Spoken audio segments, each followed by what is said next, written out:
Welcome to this training on how to filter emails. This training is hosted on a Relay for Life page, but keep in mind filtering emails works the same across all of our events. Once we've already created an email, we're going to click on Begin Delivery to choose our filtering options. The first way you can filter is by a participant's status. If they are a current event participant, a previous event participant, or a previous or current donor.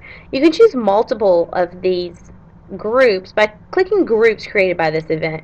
You can also choose groups that you've created also. So if I click next, I'm going to see all of the different groups that were created for this event and a list of all the participation types for current and past participants. So when I scroll through this big list, I can choose multiple of these selections. We'll see our FY10 or our past participants in those participation types.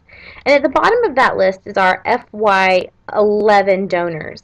The very top of the list is our FY10 donors. So these are our previous donors. So be careful if you want to send this email out. There's only certain emails that should go to donors because we don't want to send them too many emails.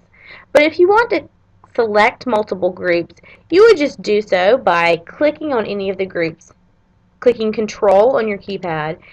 If you hold down Control, you're able to click multiple groups. Once you've chosen those groups, go ahead and click Add, and it will add those that you've chosen to your selections area.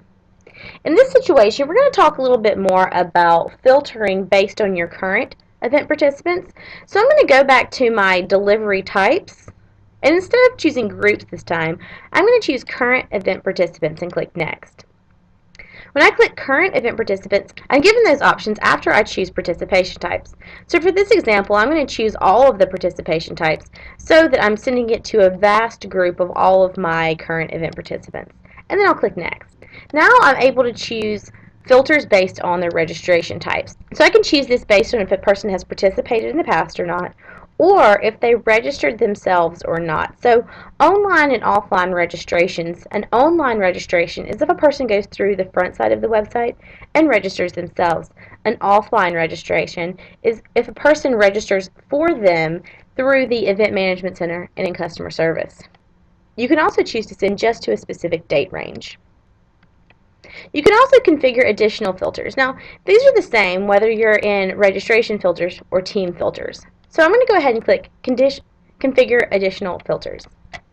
There are 3 different filters we can choose here, and that's donations received, participant emails, and unconfirmed gifts. So if we want to send an email based on the number of donations they receive, we can choose a minimum and a maximum number of donations, or a minimum and a maximum amount of those donations. So we could send this email only to people who have raised at least $100 by putting $100 into the minimum donation amount area. We can also send an email based on if they are a self-donor or not.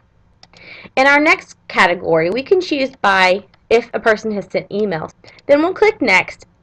And then the last option is unconfirmed gifts. We don't use unconfirmed gifts in Relay for Life, so you don't have to worry about this specific filter. We'll go ahead and click Finish to save those specific filters. The next option after registration filters is team filters. So if we uncheck any of the boxes under team membership filter, we see where we can choose to only send it to team captains, or only send it to team members, or only send the email to people who are not on a team, or only send it to company coordinators.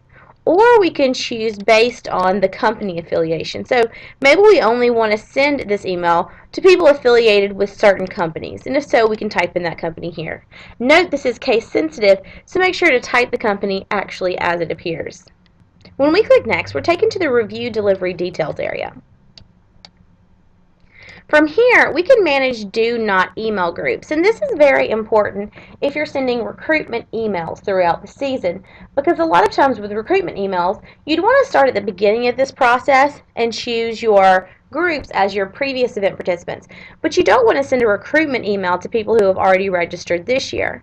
So if you wanted to send an email to a certain group but filter out people who fit into other groups also, you can use this Manage Do Not Email group. So in this case, we've chosen current event participants, but if we click on Manage Do Not Email Groups, we can also see here where we could send it to current event participants who were not previous event participants. So if we filter out all previous event participants, We'll click Next. Again, we have to choose those participation types.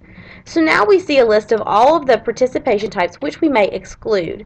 In this case, I'm going to exclude all. And of course, we can scroll down to the bottom and click Finish.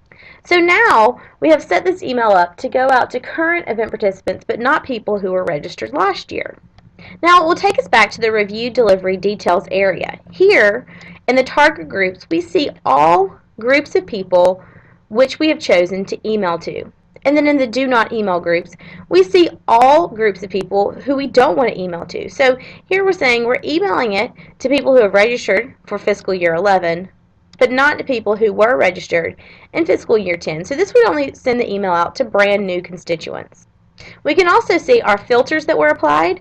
So we'll see we'll only send this to participants with more than $100 in donation. And then we can click to send immediately.